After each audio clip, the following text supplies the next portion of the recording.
I'm grateful for what you have bestowed upon మీ.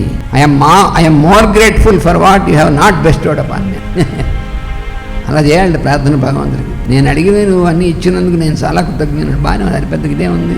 నేను అడిగినవి నువ్వు ఏవి ఇవ్వలేదు దానికి మరీ కృతజ్ఞుడు. ఇదేమిటండి మనం ఏమడుగుతాం? ఒకసారి మనకి అవతల వాడికి కూడా ప్రమాదకరమైన అడుగుతాం. మనం మామూలు వాళ్ళ మనం అది ఇచ్చేస్తే ఆయన కమ్ముడిపోదు.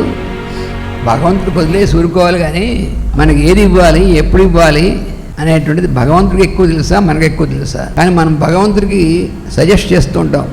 గురువుకి కానీ భగవంతుడికి కానీ మనం సజెస్ట్ చేస్తూ ఉంటాం. నవ్వుకుంటాడు భగవంతుడు. మనలోనే లోపలే ఉంటాడు కదా, తెలుసు వాడికి. జరగవలసినవి జరుగును, అది అసలు సత్యం. జరగవలసినవే జరుగుతాయి. నువ్వు ప్రతిజ్ఞ చేసినా గింజుకున్నా జరగవు. అంటే ఎప్పటికో మనకు రియలైజేషన్ వస్తుంది అనవసరంగా ప్రతిజ్ఞలు చేయకూడదు అని.